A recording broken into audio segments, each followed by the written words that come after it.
Sintonía de Radio Clara, Lliure Directe, espacio de entrevistas, es lunes y los lunes contactamos con nuestro compañero Juan Ángel Saiz, compañero de Clartelera, de bandas sonoras y de Cinema Filmover, que tenemos ya aquí con nosotros. Buen día, buenos días, Juan. Muy buenas. Muy buenas. Hoy tienes mejor cara de lunes. No sé, no creo. Vamos a ver. Debe ser porque pensaba que íbamos a hablar de Ayuso en vez de cine. Pues solo nos falta hablar aquí también de Ayuso. ¿No la vas a entrevistar? Pues si es la estrella del momento. Pues, te pierdes lo mejor. Yo no sé para qué eres locutor de radio. Si se deja, yo no tengo problema, siempre lo digo, ¿eh? Yo le haría unas cuantas preguntas a ver por dónde salía. Yo creo. Te derretirías ahí como los mejores periodistas que caen a sus pies rendidos. Seguro. Al final me pasaría como a todos. Juan, te decía, tienes mejor cara de lunes. No sé si esto de que se haya acabado el estado de alarma te ha afectado o algo. No, yo creo que me han vacunado. Me vacunaron el viernes y debe ser eso. Ahora me siento seguro, me siento libre. Entonces es el chis que lleva dentro. AstraZeneca, que produce unos efectos secundarios muy raros. Eso será. Juan, hablamos de cine de estrenos. Por cierto, acabamos la semana pasada y te preguntaba yo por si se había notado algo en las salas con esa reducción de restricciones. ¿Ha habido algún cambio? No, la verdad es que yo haya visto, no. El nivel de asistencia es parecido y está, como siempre, condicionado a las películas que se van estrenando. Lo que pasa es que sí que ha habido una pequeña sorpresa porque de repente El Señor de los Anillos, que no es precisamente una película nueva, pues ha hecho unas recaudaciones tremendas. Bueno, tremendas. Se ha puesto la primera, no es que haya recaudado millones, pero que para lo que estamos ahora son 300 y pico mil euros y colocarse primera en recaudación pues es llamativo. También es significativo de que no hay películas comerciales de envergadura que le estén haciendo la competencia. Y eso pues también se nota. Entonces, cambios no ha habido. Sí que ha habido unos cuantos estrenos, empieza ya a haber mayor cantidad de estrenos, algunos con un cierto nivel de comercialidad, sin todavía esos actores, actrices, esos elementos típicos que hacen que la gente vaya masivamente a las salas, pero al haber más estrenos, tanto comerciales como de cine un poco de autor, sí que ha aumentado un poco la recaudación. Creo que la semana anterior estuvo por encima de los 2 millones y medio más o menos de euros, que está muy bien, ¿eh? Esto comparado con lo que solía ser los 5 o 7 millones de una semana es ridículo, pero para lo que estábamos haciendo, para lo que las salas estaban recogiendo, bueno, pues bien está. Pero a nivel de lo que yo he visto en asistencia así masivamente y eso, yo lo he visto muy parecido a las semanas anteriores. Aún falta que la gente vaya despejándose un poco, ¿no? Bueno, más que vaya despejándose es que lleguen las películas potentes. Falta una película de superhéroes, falta una película de terror llamativa, falta una película de Fast and the Furious, persecuciones de coches y rotura de todo tipo de cosas. Falta eso. Ya lo hemos comentado aquí en otras ocasiones, siempre, en todas las semanas, nos encontrábamos con una película de esas características, a veces dos, y esas eran las que tiraban de la taquilla. Esa semana pues hacían bastante dinero esa película o esas dos películas, quedaban las de la semana anterior que todavía iban coleando y entonces eso daba una continuidad en la recaudación y unos resultados. Ahora no está, ahora eso ha quedado desaparecido. Claro, si no tienes eso, está muy bien que se estrene la película de Trueba, El olvido que seremos, que ahora comentaremos, que seguramente hará dinero porque han hecho una campaña buenísima en televisión. Tendrían que aprender de Trueba el resto de directores españoles, ¿no? Y directoras, y saber que hay que ir a los medios y aguantarse, y si te preguntan tonterías en las televisiones, en los programas de entretenimiento, pues tú di más tonterías o di alguna estracanada, que al final lo que interesa es que la película se nombre y que la gente tenga en el oído que es una película que hay que ver. Si además la película está un poco bien, pues mejor todavía, lógicamente. Entonces, desde ese punto de vista, bueno, pues habrá unas películas que harán algo de dinero, pero cuando repasemos los títulos ya verás que al final, bueno, 600.000 euros, 400.000, 900.000, estupendo, pero no van a ir a parar a los 2 millones, millón y medio que hacía una sola película en el fin de semana. O bueno, ya cuando eran películas más potentes, tipo superhéroes o demás, con gran lanzamiento, de repente pues teníamos una película que hacía 8 millones en el fin de semana, ¿eh? una sola película.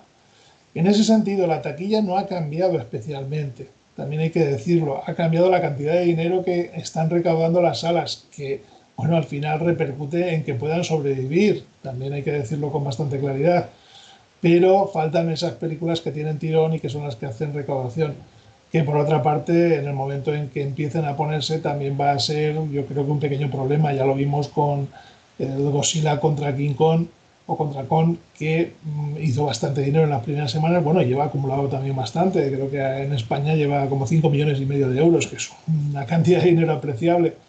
Pero entonces las salas tienen una gran cantidad de asistencia de gente, hay muchas personas en la sala con poco cuidado, comiendo palomitas, haciendo un poco el indio, cosa que sigue estando prohibido, pero da igual, se las llevan de fuera y bueno.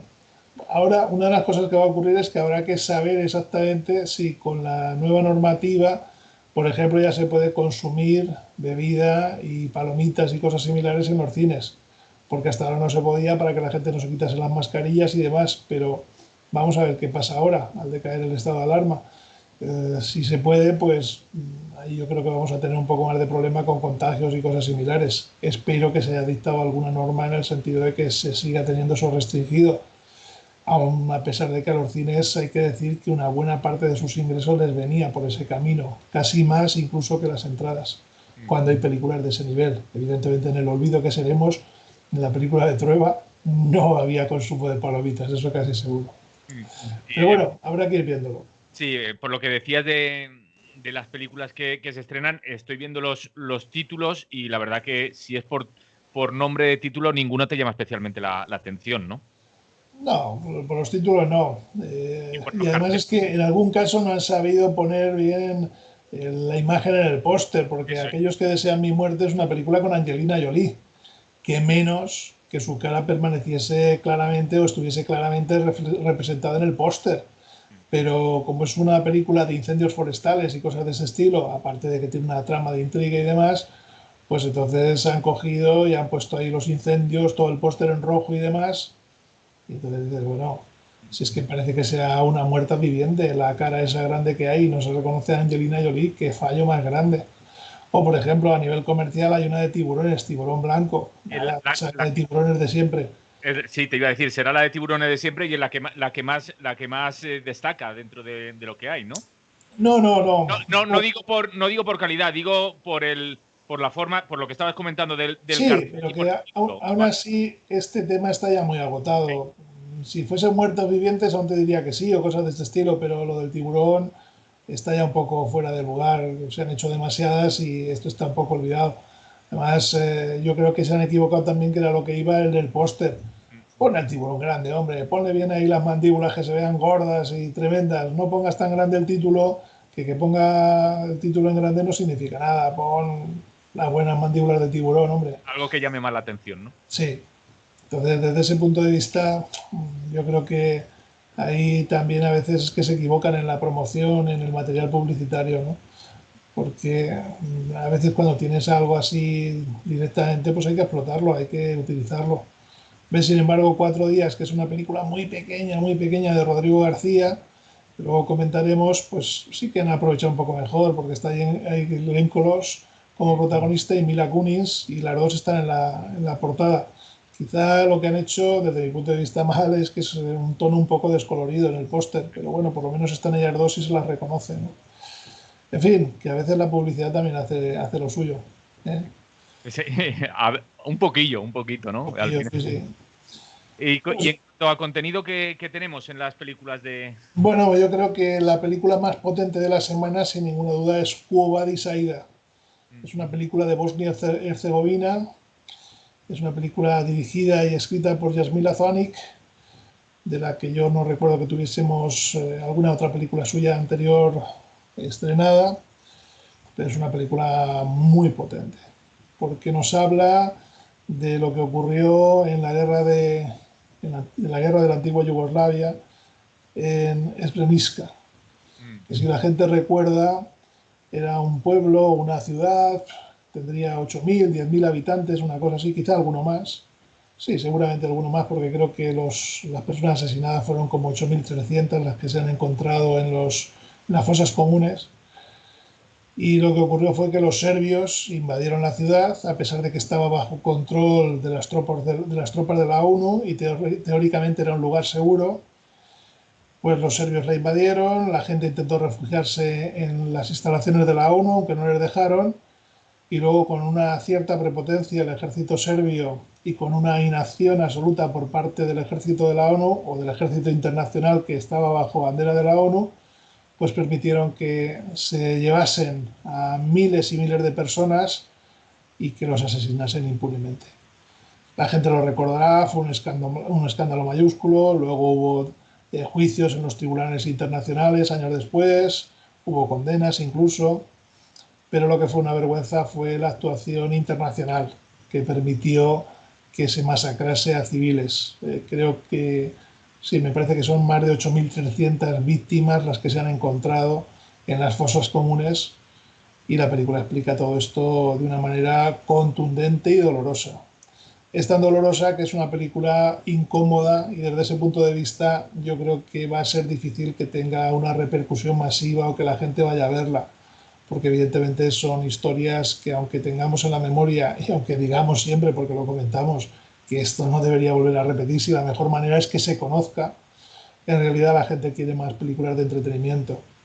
Esta sería una de esas películas que debería comprarse en los ministerios de cultura y que se pusiese a los alumnos cuando estén pues, en una edad de 14, 15, 16, 17 años y explicar las atrocidades que se han cometido en nombre de una identidad cultural, de una religión y de tantas otras cosas.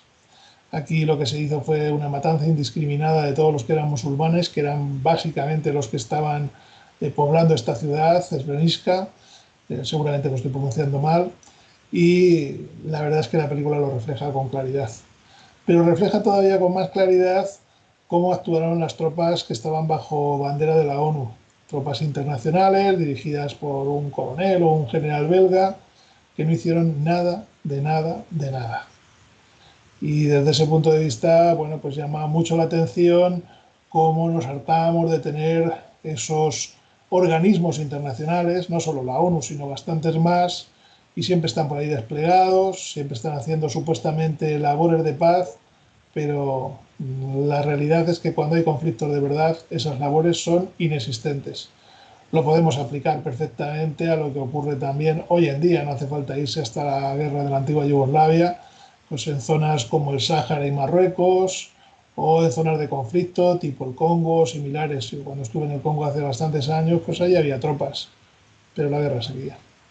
Y allí nadie hacía absolutamente nada, porque es que además ya no se sabe para qué se mandan esas tropas, si no es para una situación de lavar la cara un poco a estos organismos internacionales y para que se luzcan y obtengan medallas y reconocimientos los altos mandos por haber estado destacados allí.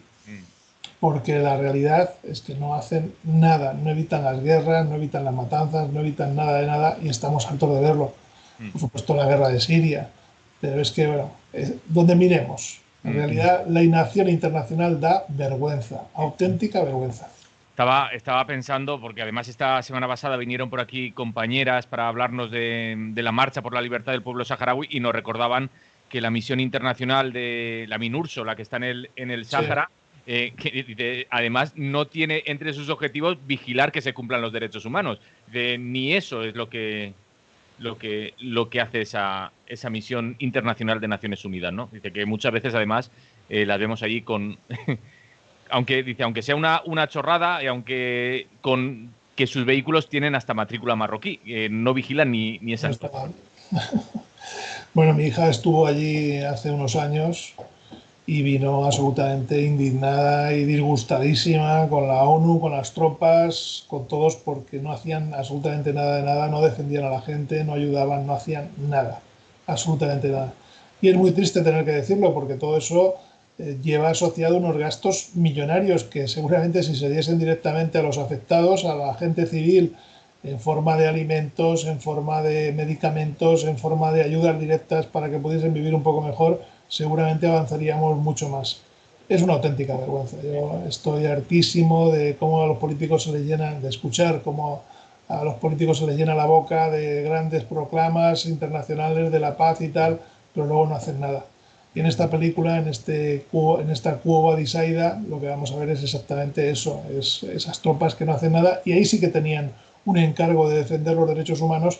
Creo que el primer derecho humano es el derecho a la vida, Claro. y dejaron que se matase indiscriminadamente, pero ahí al lado de donde estaban ellos, oyéndose los disparos desde los despachos en los que estaban los altos mandos de las tropas de la ONU. Matasen a miles de personas, es una auténtica vergüenza. La película se articula a través de una mujer que es intérprete y que es de allí de la zona, es intérprete para los soldados de la ONU, y entonces está pues en cada uno de los momentos en que hay negociaciones o hay cualquier otra situación en la que hay que traducir, y esta mujer ve lo que está ocurriendo y se desespera, entre otras cosas porque algunos de los afectados son su marido y sus hijos. Mm. Y desde ese punto de vista está viendo a los familiares, a los amigos, a los conocidos, cómo están siendo subidos en camiones, en autobuses, y no hay camino de retorno. La película, ya digo, es tremendamente dolorosa, pero es una de esas películas necesarias que se une a otras de las que hemos estado viendo desde hace años y que son también muy dolorosas. Porque es que esto, digamos que llueve sobre mojado y es una cosa que ya hemos estado viendo una vez, otra vez, otra vez.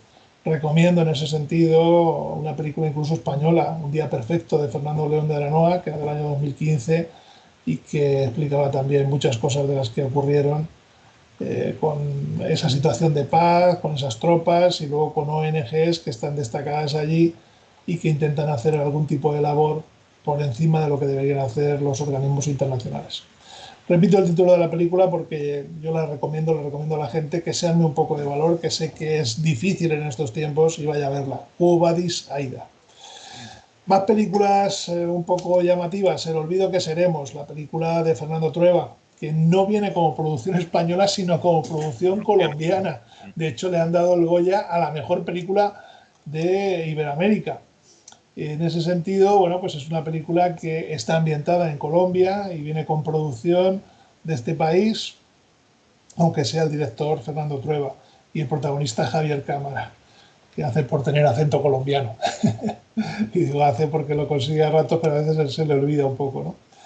Cuenta una historia basada en hechos reales, la historia de un médico, Héctor Abad, que en la década de 1970 tuvo una cierta relevancia en Colombia, porque además de ser profesor de la universidad, pues defendió desde una óptica que no era especialmente radical, pero que estaba reivindicando derechos fundamentales, pues defendió el acceso a la sanidad universal en Colombia y que la gente tuviese unos derechos mínimos a nivel sanitario. Y luego, por extensión, de alguna manera, pues que esos derechos se extendiesen también a otros ámbitos, ¿no? A los ámbitos de la libertad, de opinión, etcétera. Fue un médico que allí tuvo bastante importancia, durante un par de décadas estuvo luchando a su manera, sin querer meterse especialmente en política, y además desde una ciudad bastante conflictiva como es Medellín, en la que el narcotráfico y toda la corrupción política pues campaban a sus anchas. No sé si todavía están campando también, dado que la situación de Colombia en este momento tampoco es especialmente buena. Es una película curiosa porque está hecha con un guión, digamos, de corte biográfico, de corte biopic, pero desde la óptica del hijo, porque la película está basada en una novela escrita por el hijo de este hombre, que también se llama Héctor Abad. Este hijo, bueno, pues vamos a ver que nos plantea la situación en dos espacios temporales, uno cuando él era adolescente, y vemos esa época de la década de 1970 con su padre acudiendo a la universidad, relacionándose con estudiantes, con la vida familiar también. Y luego vamos a ver otra etapa en la que ya estamos más cercanos en el tiempo, porque, bueno, lo adelanto ya, aunque es de sobra conocido, porque lo han estado comentando. Este hombre fue asesinado, decidió presentarse a la alcaldía y, bueno, siendo candidato, pues fue asesinado como tantos otros, porque los asesinatos allí se sucedían impunemente. Entonces vemos esa etapa final de su vida hasta el momento en que es asesinado. La película dura, lo advierto ya para la gente, 2 horas y cuarto. Es una película un poco larga. Utiliza esos dos espacios temporales también con características diferentes. La época del pasado se ha rodado en color, la del presente en blanco y negro, quizá marcando ese final trágico de este médico y también la situación que se vivía en el país. Y quizá desde mi punto de vista le sobran un par de cosillas. La parte final en la que una vez asesinado yo creo que no era necesario poner nada más, ni el dolor de la familia, ni nada parecido, pero que da muestra de que la película se ha enfocado mucho desde el punto de vista del hijo y se le da un protagonismo final al hijo en esa parte. Y yo hubiese resumido también algunas de las etapas relacionadas con el hijo, porque quien, digamos, tiene importancia a nivel explicativo es el padre. Yo hubiese andado un poco más en esa figura, en sus clases, en la importancia que tuvo, en la influencia que sigue teniendo actualmente, etcétera. Pero en cualquier caso es una película apreciable, una película que tiene elementos de interés y que nos habla de la necesidad de mejorar el mundo en el que vivimos, mejorando la sanidad en países como Colombia en unas condiciones bastante peores que las de España, pero que vamos, que podemos aplicarlo a España también para mejorar la sanidad, las dotaciones de los hospitales, los equipamientos a nivel técnico y a nivel humano, etcétera, etcétera, etcétera. Y desde ese punto de vista sigue siendo un hecho, una situación universal. Es uno de los derechos básicos y ahora que estamos en tiempos de pandemia, evidentemente estamos notando esas carencias que hay a nivel de sanidad. Más películas, 4 días. Rodrigo García. ¿Quién es Rodrigo García? Bueno, pues Rodrigo García, vamos a ponerle nombres y apellidos al padre, es el hijo de Gabriel García Márquez, que para que no lo relacionen con su padre se ha cambiado el apellido y, o sea, lo ha resumido y ha dejado solo lo de García. Ha buscado un espacio propio dentro de lo que es la parte de cine. Si su padre se dedicó a la literatura, pues él se ha dedicado al cine. Y nos ha dejado películas realmente notables, tanto en cine como en televisión. Es el responsable de algunos episodios de series como A 2 metros bajo tierra, pero luego a nivel de cine, aunque sean películas que el título no sea extremadamente conocido, pues nos dejó ya al principio de su carrera, en el año 2000, cosas que diría con solo mirarla. Posteriormente películas como Nueve Vidas, alguna un poco más comercial o con un intento más comercial como Passengers, que era un poco previsible, pero bueno, no estaba nada mal. Series como En Terapia, que era la adaptación de la serie israelí, pero que estaba muy bien hecha y que yo creo que tenía, bueno, elementos de interés. Películas muy interesantes como Albert Nobbs, que me parece que sigue siendo una película que hay que volver a ver, sobre el papel de la mujer en el siglo XIX, al final del siglo XIX. Y bueno, con todo ese bagaje, bueno, y también, ¿cómo se llamaba? Maridos, no, ¿cómo era la película? Madres e hijas, Madres e hijas. Y estoy viendo que algo tuvo que ver también con Los Soprano, porque Sí, sale. también hizo algunos episodios de Los Soprano, es cierto. Bueno, ha estado metido en varias series de televisión interesantes todas ellas. Ahora, de hecho, está haciendo una adaptación de Cien años de soledad para la televisión. Bueno, en serie. No, no sé qué es lo que hará porque es una novela que es compleja, pero bueno, ahí está, creo que puede hacer algo interesante. Ahora nos presenta Estos 4 días. Es una historia también un poco dolorosa, no tanto como la guerra en la antigua Yugoslavia, pero aquí nos presenta la historia de una madre y una hija. Es un director que ha trabajado mucho en el campo de las protagonistas femeninas, de mujeres en el cine, ¿no? Y ha tratado todos los temas que ha ido abordando en sus películas de una manera muy especial, con mucha sensibilidad. ¿Qué es lo que nos presenta ahora? Pues la historia de una madre y una hija, pero con el inconveniente, con el problema de que la hija es drogadicta. Está muy enganchada a las drogas, a todo tipo de drogas, especialmente a la heroína, y una vez más, pues se acerca a casa de la madre a pedir que le deje dormir allí, que le ayude, que quiere desengancharse, pero claro, ya es la enésima vez que ocurre esto y la madre, la confianza que tiene en la hija es nula. Y evidentemente se produce una situación emocional dificilísima, porque la hija explota precisamente esa situación emocional. No confías en mí, tal, no sé cuántos, y la madre le reprocha pues que en ocasiones anteriores le ha robado las joyas, le ha robado dinero, ha hecho todo tipo de desmanes en su casa. La hija vuelve a insistir, es la última vez, se queda a dormir en la puerta de la casa porque la hija, o sea, la madre no deja entrar a la hija en la casa, etcétera. Lo que vamos a ver es un nuevo intento de rehabilitación de la hija, un nuevo intento de ponerse en terapia para conseguir desengancharse de las drogas. Y la película está muy bien. La película está bien hecha, es una película pequeña, no tiene un alcance universal, explota esa situación de relación entre una madre y una hija y lo hace realmente muy bien. Y además nos habla del mundo de las drogas, de esa situación que viven muchísimas personas que están enganchadas y que debido precisamente a la ilegalidad, a la situación en la que se vive con todo el tema de las drogas, pues hace que estén en un submundo, en un mundo marginal del que es muy difícil salir. Yo creo que en la sociedad en la que vivimos hay que reflexionar sobre todo este tipo de cosas y hay que decidir ya de una vez por todas que un drogadicto es un enfermo. Si pensamos, por decir algo, se puede aplicar a muchas otras cosas, que alguien que esté alcoholizado es un enfermo y se le da un tratamiento, o alguien que esté enganchado al juego o a los videojuegos es un enfermo y tiene una ludopatía y no sé cuál. El mundo de las drogas está clarísimamente en esa misma línea. El drogadicto decide y compra las drogas, se inyecta, lo que quieras, pero decide hasta un cierto punto. Ha llegado ahí por una trayectoria personal seguramente complicada. Que sí, que podemos hacerle todo tipo de reproches, es que era un no sé qué, y un vago, una vaga, un tal, no sé cuánto, lo que queramos, pero es un enfermo. Y esta sociedad, un día otro, debe decidir que el tratamiento es como un enfermo, se debe dar todo tipo de apoyo y ayudas, todo tipo de oportunidades, y si recae da igual, porque debemos seguir echando una mano a toda esta gente. Y yo creo que el echar una mano además pasa por la legalización de las drogas, nos guste o no nos guste. Yo ya lo he dicho en muchas ocasiones, yo no consumo ningún tipo de drogas, ni tampoco fumo, ni nada que se le parezca, pero creo que el paso primero para evitar que todo el mundo de las drogas maneje millones de euros, corrompa todo lo que tenemos alrededor, llene las cárceles y además adultere el material haciendo que mucha gente muera no por sobredosis sino por adulteración, tiene que acabarse. Y la forma de acabarse es legalizándolo, teniendo un control sobre todo este tipo de material, que además pase por taquilla, pase y pague sus impuestos, genere los puestos de trabajo que tiene que generar y con esos impuestos que se dé tratamiento a todo el que quiera salir de esa situación.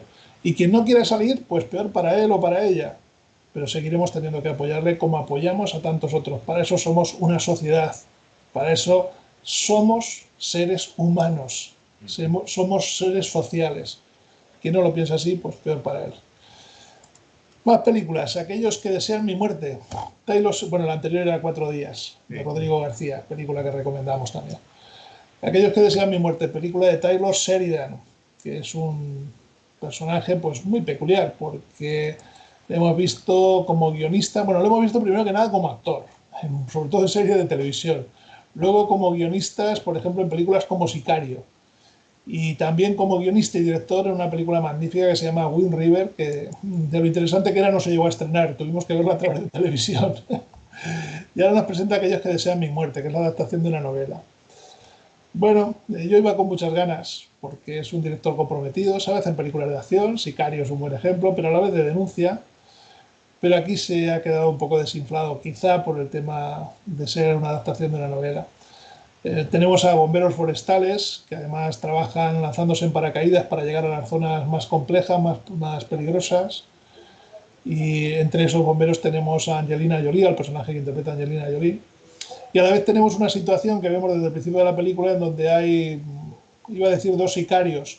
Bueno, dos sicarios pero que trabajan para el FBI o algún tipo de organismo de estas características, que están intentando eliminar las pruebas que relacionan a determinada gente poderosa con algún caso judicial que no se llega a explicar muy bien. Y uno de los que está implicado es un forense que cuando se da cuenta de lo que está pasando intenta huir y escaparse. Y va a escaparse porque conoce a esta gente, que tiene amistad con ellos, a esa zona forestal y allí pues tiene relación con un ayudante de un sheriff. La película, bueno, tiene elementos de interés en el sentido de que denuncia cómo los poderosos están muy infiltrados en todo tipo de sitios y cuando se llega hasta ellos con pruebas que les pueden comprometer, no tiene ningún inconveniente en asesinar y hacer todo tipo de barbaridades. Estamos hablando evidentemente de Estados Unidos, pero lo mismo por aquí, por España y en Europa, aunque no nos enteremos mucho, también ocurren cosas similares. Y una de las cosas que vamos a encontrar es que denuncia este tipo de cosas, pero la película va más en la línea de ser una película de acción que no una película en la que nos encontremos con más reflexiones o con una profundidad en las reflexiones en torno a todos esos temas. Y es una pena porque está bien hecha, pero evidentemente, aunque está bien hecha, luego no consigue esos resultados que estábamos esperando de un director como Sheridan, que es un buen director y que además es un buen guionista. Quizá, insisto, el problema deba ser el punto de partida de la novela. Hay dos películas adicionales, la del Tiburón, Tiburón Blanco, Sin Interés y Boda sin Fin, una comedieta alemana con humor alemán que tampoco acaba de funcionar. Y en ese sentido, bueno, por resumir, para no extenderme más, como recomendar, pues Cuba de Isaita, sin ninguna duda, 4 días de Rodrigo García también, y El olvido que seremos, con ese matiz que he hecho. Es una película que se hace un poco larga, que podría haber sido bastante mejor, pero se puede ver y lo que cuenta es interesante. Y luego un poco por detrás la de Aquellos que desean mi muerte, que bueno, podía haber sido bastante mejor, pero en cualquier caso tiene algunos elementos de interés. Me ha gustado eso de Wind River, como has dicho, era tan interesante, no se llegó ni a estrenar. Sí, sí, es verdad. Es verdad porque cuando la vimos, bueno, cuando vimos que la anunciaban, que la había dirigido Taylor Sheridan, pues dijimos, hostia, esta película está bien. Además es que era Jeremy Renner era el protagonista. Entonces, bueno, tenía elementos como para que se estrenase. Pero de repente que no se estrena y al final un día la anuncian. Quiero recordar que la vi un domingo por la noche en televisión española. ¿Cómo puede ser? Con toda la basura que se estrena. Y siendo este un director de un cierto prestigio, es del año 2017, que no es que tampoco nos vayamos ahí atrás en el tiempo. Era una película también de tipo policíaco, un thriller, muy bien hecho, que tenía que ver con cuestiones de los indios estadounidenses. Estaba muy bien. La verdad es que era una película, Además, y es una película que está muy bien y que yo sigo recomendando que la gente le pegue un vistazo porque vale la pena el revisarla con toda claridad. estaba mirando que tiene buena puntuación en la página esta, o sea que no es solo cosa tuya.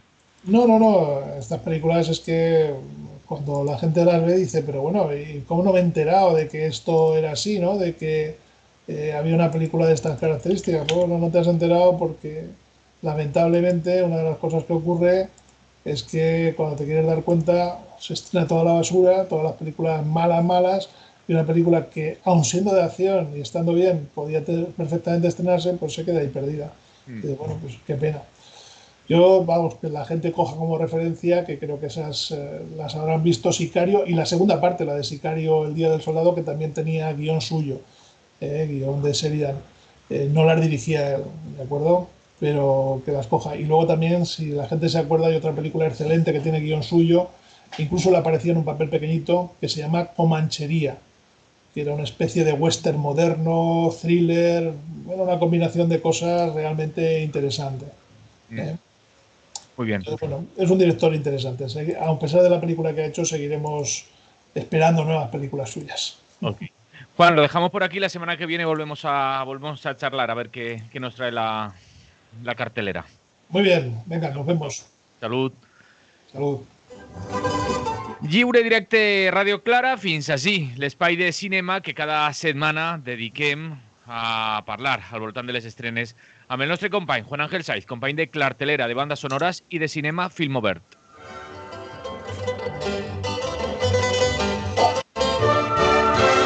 ¿Me escuchas aún, Manolo? ¿Me escuchas?